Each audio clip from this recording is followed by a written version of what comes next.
नुकसान हुआ है। भोपाल की अगर हम बात करें तो इस जो अल्टीमेटम दिया है मुख्यमंत्री ने, उसका असर कुछ दिख रहा है जूनियर डॉक्टर्स पर? देखिए इमरान जी, असर तो कुछ दिखाई नहीं दे रहा है, क्योंकि ये कल शाम को अल्टीमेटम जारी किया था और उसके बाद से ही सेंट्रल जूडा जो है वो हरकत में आ गया है। और जिस तरीके से अल्टीमेटम दिया गया है, मुख्यमंत्री शिवराज सिंह चौहान ने खुद स्वास्थ्य विभाग के अधिकारियों की बैठक लेकर इसे पूरे हड़ताल को सख्ती से निपटने के निर्देश दिए थे। और उसमें ये साफ तौर पर उन्होंने कहा है कि 48 घंटों का नोटिस दिया जाए जूनियर डॉक्टरों को जो हड़ताल कर रहे हैं, और उन्हें यह कहा जाए कि वो 48 घंटों के अंदर काम पर वापस लौटे, नहीं तो उनका जो रजिस्ट्रेशन होता है मेडिकल काउंसिल ऑफ इंडिया से, वो रजिस्ट्रेशन निरस्त कर दिया जाएगा। इस तरीके से सरकार ने सख्ती का रुख तो अपनाया है, लेकिन जूनियर डॉक्टर पीछे हटते हुए दिखाई नहीं दे रहे हैं। उनका साफ कहना है कि सरकार डरा धमका कर उनसे हड़ताल वापस नहीं ले सकती है, और जब तक उनकी मांगे नहीं मानी जाती तब तक वो हड़ताल पर बने रहेंगे। हालांकि उन्होंने एक बातचीत का रास्ता जरूर खोला है। उनका ये कहना है कि यदि मुख्यमंत्री खुद उनसे बातचीत करेंगे तो वो हड़ताल तोड़ने के लिए तैयार है, लेकिन कोई सकारात्मक परिणाम निकलना चाहिए इस बातचीत का। बिल्कुल, मुख्यमंत्री खुद बात करें तो स्थिति संभल सकती है, लेकिन मुख्यमंत्री ने अब सीधा सीधा अल्टीमेटम जारी कर दिया है, 48 घंटे में काम में लौटे वरना दिक्कत होंगी। लेकिन बात 48 घंटे पे काम में अगर नहीं लौटते हैं ये मेडिकल के खासतौर से जूनियर डॉक्टर, तो क्या सरकार के पास इतनी वैकल्पिक व्यवस्थाएं हैं कि वो अपनी इस बात पर कायम रह सके और कम से कम मरीजों को दिक्कत ना हो? देखिए, सरकार के पास वैकल्पिक व्यवस्था ही नहीं है। इसी वजह से पिछले 8 दिनों से जो हड़ताल हो रही है उससे मरीजों का नुकसान हो रहा है। यदि हड़ताल के पहले दिन से ही सरकार कुछ वैकल्पिक व्यवस्था करती तो ऐसी स्थिति नहीं बनती, ऐसे हालात नहीं बनते। कहीं ना कहीं ये बात जरूर है कि जब भी जूनियर डॉक्टर हड़ताल पर जाते हैं तो स्वास्थ्य सेवाएं चरमरा जाती है। आखिर ऐसा क्यों होता है, ये सरकार को सोचने की जरूरत है।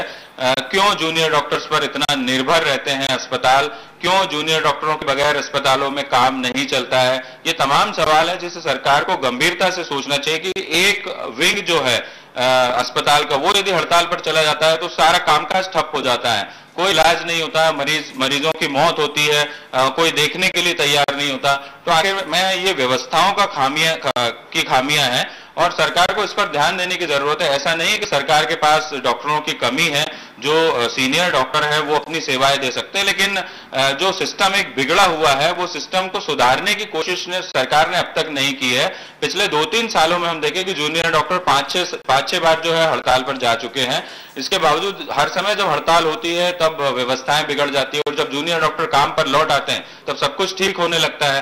तो ये सरकार को सोचने की जरूरत है और ऐसी नौबत ना आए, क्योंकि जूनियर डॉक्टर के पास एक सबसे बड़ा हथियार है कि जब वो हड़ताल पर जाते हैं तो सारी व्यवस्थाएं बिगड़ जाती है, ये खुद भी समझते हैं। इसीलिए उनके पास एक बहुत बड़ा हथियार है और वो इसका इस्तेमाल समय समय पर करते हैं। जी बिल्कुल, शुक्रिया विजय मान की इस जानकारी के लिए आपका। भोपाल से तो 48 घंटे का अल्टीमेटम मिल गया है। कल शाम से मुख्यमंत्री ने चेतावनी दे दी है कि अगर 48 घंटे के भीतर जूनियर डॉक्टर प्रदेश भर में काम पर नहीं लौटते हैं, अस्पतालों में वापस नहीं आते हैं, तो कड़ी कार्रवाई होगी और उनके रजिस्ट्रेशन रद्द कर दिए जाएंगे। लेकिन जूडा भी अब अड़ गया है, उनका कहना है कि वो आर-पार की लड़ाई लड़ेंगे, मुख्यमंत्री खुद उनसे बात करें। तो कहीं ना कहीं स्थितियां और बिगड़ सकती हैं। जिस तरह का रुख सरकार का लग रहा है और जिस तरह का रुख जूनियर डॉक्टर्स का लग रहा है, कोई रास्ता बीच का निकल नहीं रहा है। और सबसे ज्यादा अगर इसमें कोई परेशान हो रहा है तो वो है मरीज। हम लगातार आपको अस्पतालों से खबरें दिखा रहे हैं। इस वक्त मध्य प्रदेश में स्थिति लगातार बिगड़ रही है, स्वाइन फ्लू के केसेस लगातार बढ़ रहे हैं और साथ ही साथ डेंगू भी अपने पैर पसार रहा है। ऐसी स्थिति में ज्यादा से ज्यादा डॉक्टर्स की जरूरत है, ज्यादा से ज्यादा बेहतर स्वास्थ्य सुविधाओं की जरूरत है। लेकिन इस हड़ताल से कहीं ना कहीं बड़े जो अस्पताल हैं, खासतौर से मेडिकल कॉलेज जो है, वहां नुकसान ज्यादा हो रहा है। और बात अगर राजधानी भोपाल की करें तो यहां पर स्वाइन फ्लू से पहली मौत होने का मामला सामने आया है। भोपाल मेमोरियल अस्पताल में 3 दिन पहले जहांगीराबाद की एक महिला को भर्ती कराया गया था, जिसका स्वाइन फ्लू की पुष्टि होने के बाद इलाज किया जा रहा था। बीती रात इस महिला ने दम तोड़ दिया। इस महिला को लेकर प्रदेश में स्वाइन फ्लू से मरने वालों का आंकड़ा 11 पहुंच गया है।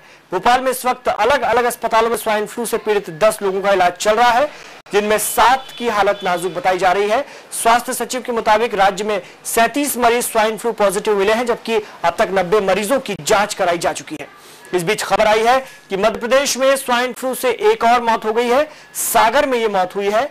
महिला भोपाल में भर्ती थी, लेकिन परिजन उसे बाद में घर वापस ले गए थे। सैंपल रिपोर्ट पॉजिटिव आने से पहले ही परिजन महिला को घर लेकर चले गए थे।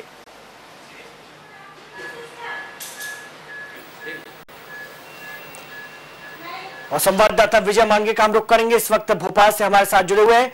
वे आपसे ये जानना चाहेंगे कि स्वाइन फ्लू जिस तरह से भोपाल में इसके आसपास फैला है, अगर हम राजधानी की बात करें, राजधानी के आसपास के इलाकों की बात करें, तो ऐसा लग रहा है कि राजधानी होने के नाते कुछ बेहतर बढ़िया इंतजाम हुए इस बीमारी से निपटने के लिए।